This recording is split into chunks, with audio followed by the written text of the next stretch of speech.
Assalamualaikum warahmatullahi wabarakatuh. Bismillahirrahmanirrahim. Alhamdulillahi rabbil alamin. Wassalatu wassalamu ala sayyidina Muhammadin wa ala alihi wa sahbihi wa man tabi'ahum bi ihsanin ila yaumiddin. Amma ba'd. Mari kita awali pembelajaran kita dengan membaca basmalah. Bismillahirrahmanirrahim.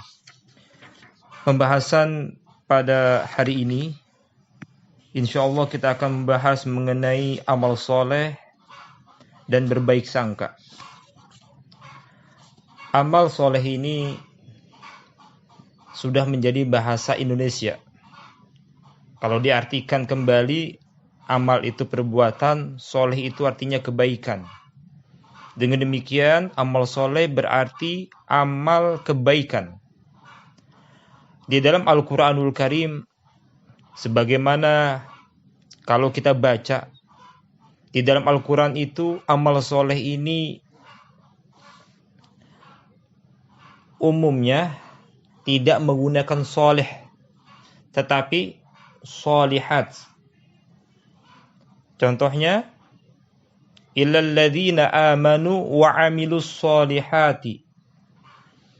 Itu rata-rata menggunakan solihat.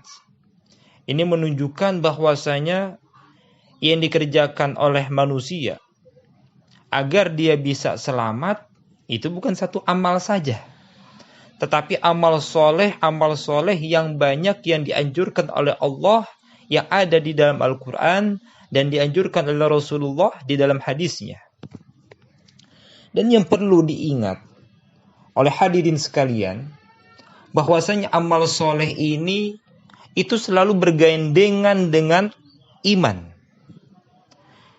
Amal soleh yang dilakukan oleh seseorang, sedekah, membantu orang, tetapi dia tidak beriman kepada Allah, atau dia kafir kepada Allah, atau dia musyrik kepada Allah, atau dia menyekutukan Allah, maka amal soleh tersebut tidak dianggap, tidak diterima oleh Allah Subhanahu wa ta'ala.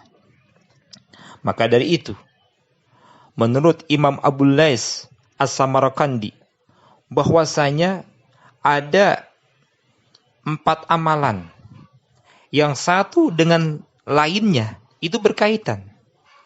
Kalau seandainya satu dikerjakan, satunya tidak, maka kedua-duanya tidak akan diterima oleh Allah Subhanahu wa ta'ala. Salah satunya adalah iman dengan amal soleh. Kalau seseorang beriman, tidak beramal soleh, maka tidak berarti iman tersebut. Begitupun orang beramal soleh, dia tidak beriman kepada Allah, maka amal solehnya ditolak oleh Allah Subhanahu wa ta'ala. Sedermawan-dermawannya orang kafir, sebaik-baiknya orang kafir, kalau dia tidak beriman kepada Allah, maka amal solehnya itu nol, tidak berharga, tidak diterima oleh Allah Subhanahu wa ta'ala. Kenapa? Syartu kubulil amali al-iman. Syarat diterimanya amal seseorang itu karena imannya. Manusia ini dalam keadaan kerugian kalau dia tidak ingat. Manusia dalam kerugian kalau dia tidak sadar dia sebagai manusia. Apa tujuan manusia? Untuk ibadah kepada Allah. Di dalam surah Al-Asr, innal insana lafi khusrin illal ladzina amanu wa 'amilus shalihati wa tawassaw bil haqqi wa tawassaw bis sabr. Sesungguhnya manusia dalam kerugian, kata Allah. La-nya di sini bukan la nafi, tapi la taukid. Lam taukid, la fi khusrin. Sesungguhnya manusia itu dalam keadaan yang rugi, dalam keadaan kerugian. Illal ladzina amanu wa 'amilus shalihat.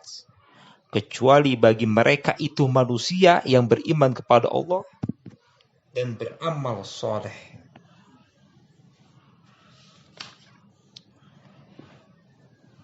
Amal soleh kita pun ada syaratnya. Kita beriman, kita melakukan amal soleh. Tapi ingat, supaya amal soleh kita ini diterima oleh Allah Subhanahu wa Ta'ala harus memenuhi syarat-syaratnya. Ini perlu kita ingat, perlu kita pahami. Syarat yang pertama adalah amal soleh dilakukan dengan mengetahui ilmunya. Di dalam kitab Az-Zubad karangan Asy-Syaikh Imam Ibn Ruslan, itu beliau berkata, wa kullu man bi ghairi ilmin ya'malu a'maluhu mardudatun la tuqbalu. Dan setiap orang yang beramal tanpa disertai dengan ilmu, maka amalnya tertolak lagi tidak diterima oleh Allah Subhanahu wa Ta'ala. Jadi syarat yang pertama harus tahu ilmunya. Bagaimana caranya? Belajar, mengaji, bertanya kepada guru-guru kalian yang memang ahli di bidangnya. Yang kedua, amal soleh itu dikerjakan dengan niat ikhlas karena Allah. Karena amal tanpa lillahi ta'ala, maka amal itu akan sia-sia. Bahkan nanti di hari kiamat, di hari akhir, di yaumul hisab, di hari pertimbangan, manusia itu akan dia tampakkan. Amalnya untuk siapa? Nanti ketahuan, hanya Allah yang tahu. Ketika manusia itu beramal karena mengharapkan pujian, maka Allah akan berkata, mintalah pujian dari dia, bukan kepada saya, karena amalmu tidak diniatkan untuk saya, kata Allah. Jadi niat, ikhlas karena Allah. Lillahi, kosongkan semua niat-niat yang lain, hanya satu, lillahi ta'ala. Apapun amal yang diniatkan oleh Allah, diniatkan untuk Allah, maka amal itu akan terasa ringan dan terasa bergembira kita melakukan ibadah kepada Allah. Yang ketiga, menjadi syarat untuk diterimanya amal soleh kita adalah amal soleh itu hendaknya dilakukan sesuai dengan petunjuk Al-Quran dan hadis Nabi Muhammad SAW. Amal soleh ini bukan hanya ibadah kepada Allah. Amal soleh ini dikategorikan menjadi 3. Yang pertama, amal soleh kepada Allah. Contohnya melaksanakan perintahnya, menjauhi larangannya. Yang kedua, amal soleh terhadap sama manusia. Menjaga tali silaturahim, memberikan senyum, bersikap ramah, sopan santun, menolong yang lemah, membantu yang sedang kesulitan. Itu merupakan amal soleh kepada sama manusia. Dan ini pun akan mempengaruhi manusia. Orang baik, rajin ibadah kepada Allah, tetapi musuhan, memutuskan tali silaturahim kepada saudaranya, atau menggunjing, menyakiti sesama muslim. Ingat, mungkin mereka tidak bisa membalasnya di dunia ini, tapi nanti ada hari akhir, yaumul hisab, hari perhitungan, hari pembalasan. Disitulah manusia banyak yang merugi. Karena kenapa? Ada sangkut pautnya dengan hak manusia. Ketika manusia punya dosa kepada Allah, dia beristighfar, bertaubat, maka Allah akan ampuni dosanya dengan taubatan nasuha. Tetapi tatkala manusia punya dosa dengan manusia, maka salah satunya adalah supaya diampuni oleh Allah, dia harus minta maaf dan orang itu mau memaafkannya. Dan yang ketiga, amal soleh terhadap lingkungan alam sekitar kita. Kita jaga, kita rawat. Jangan sampai banjir, kita menyalahkan airnya, padahal kita tidak menjaga lingkungan sekitar kita. Dan amal soleh ini pun ada yang tetap, ada yang terus mengalir. Maksudnya apa? Jadi tatkala seseorang meninggal dunia, itu amalnya memang terputus. Karena kenapa? Dia udah meninggal, dia nggak bisa sholat, dia nggak bisa puasa, dia nggak bisa mengaji. Tetapi ada 3 amal yang terus mengalir, disebut dengan amal jariyah.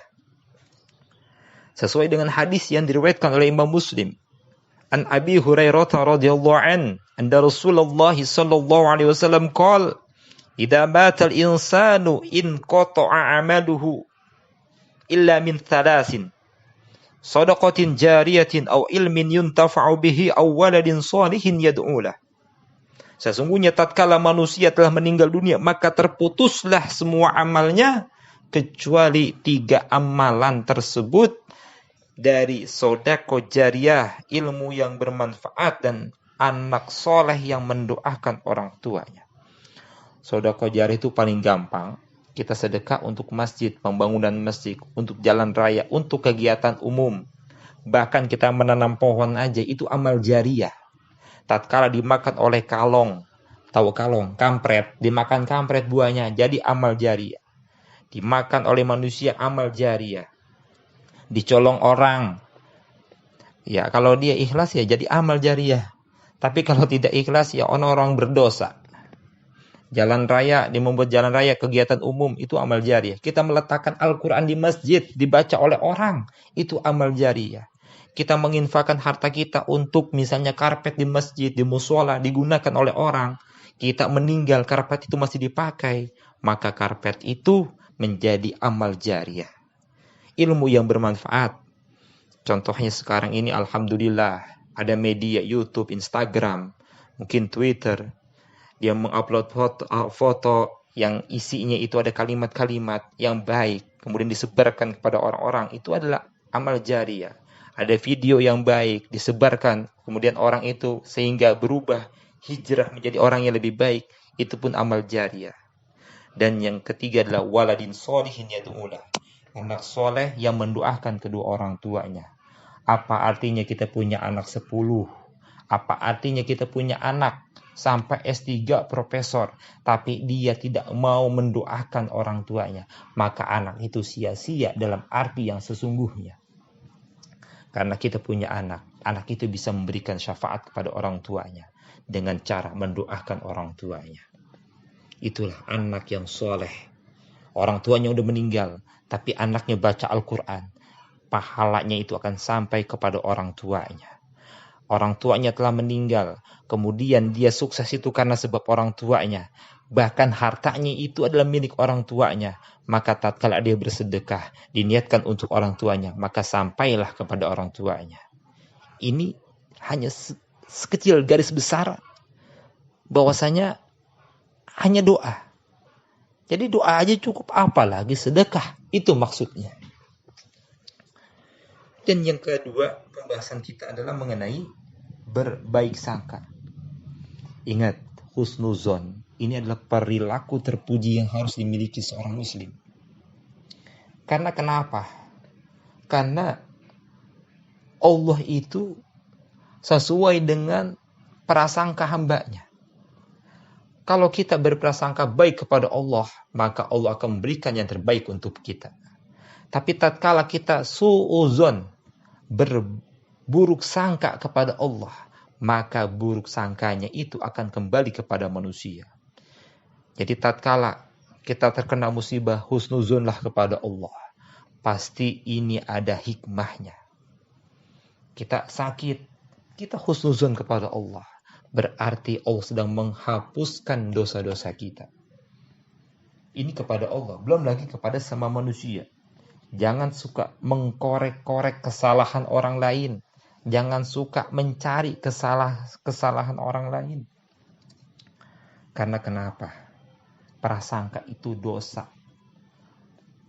Ya walaupun ada yang bilang rata-rata guru pada suuzon sama muridnya. Ketika ngezoom, gimit, gak ditampilin video mukanya, gurunya udah suuzon. Jangan-jangan anaknya ini tidur. Ini namanya bukan suuzon, tapi perhatian. Perhatian guru kepada kalian anak-anak. Jangan sampai terlena, jangan sampai tidak mendengarkan penjelasan guru. Kasihan gurunya. Sudah capek-capek menjelaskan, muka kalian gak tampak, kalian gak dapat ilmu. Ya nanti kalian jadi disuuzonkan oleh guru tersebut. Berprasangka baik, ini sangat penting. Baik itu kepada manusia ataupun kepada Allah. Agar pikiran kita tidak selalu negatif. Berpikirlah kita yang positif.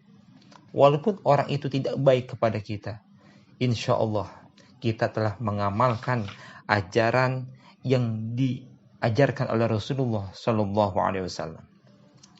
Umumnya, berprasangka ini terbagi menjadi 3 kategori.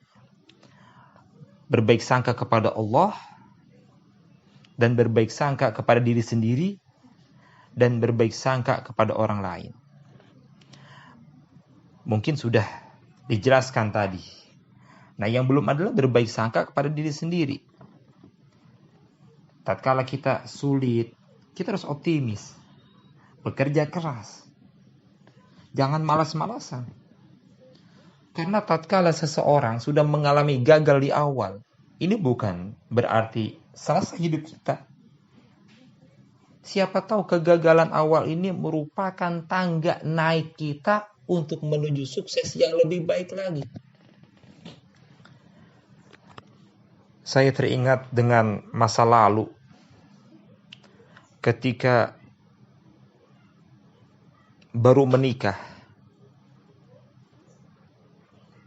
Nyari kerja tuh sulitnya luar biasa. Mau mengajar ke sana nggak diterima, mau ngajar di sini nggak terima. Tapi ya berprasangka baik kepada diri sendiri, tetap optimis, tetap berdoa, berprasangka baik juga kepada Allah Subhanahu wa taala. Pasti Allah akan memberikan yang terbaik, lebih baik daripada itu. Ternyata alhamdulillah di tempat yang sekarang mengajar ini lebih baik daripada tempat yang dulu mengelamar yang enggak diterima oleh sekolah tersebut. Ya karena kenapa? Sebenarnya tatkala kita gagal bukan berarti selesai semuanya. Tetapi ingat bahwasanya Allah sedang menyiapkan, Allah sedang menyiapkan sesuatu yang lebih baik daripada itu semuanya. Itulah inti dari berprasangka baik kepada Allah Subhanahu wa taala. Kita daftar di sekolah A, ternyata nggak diterima. Padahal sekolah A menurut kita baik. Ingat, Allah punya rencana. Kita harus berprasangka baik kepada Allah. Karena kenapa? Sesuatu yang Allah berikan itu jauh lebih baik daripada yang kita inginkan. Terima kasih banyak. Mudah-mudahan amal soleh yang kita kerjakan dengan iman yang ada dalam hati kita, dalam keimanan kita ini, membuat amal kita diterima oleh Allah Subhanahu wa taala. Dengan kita berbaik sangka kepada Allah, maka Allah akan memberikan kebaikan kepada kita. Kita berprasangka kepada orang yang dengan prasangkaan yang baik, maka orang itu akan semakin cinta kepada kita. Dan kita berprasangka baik kepada diri kita, maka hidup kita akan lebih optimis. Hidup kita akan lebih semangat, termotivasi untuk menjadi orang yang lebih baik lagi. Terima kasih banyak. Kita akhiri dengan baca hamdalah alhamdulillahirabbil alamin. Kurang lebihnya mohon dimaafkan. Terima kasih banyak atas perhatiannya. Wallahul muwaffiq ila aqwamit thoriq. Wassalamualaikum warahmatullahi wabarakatuh.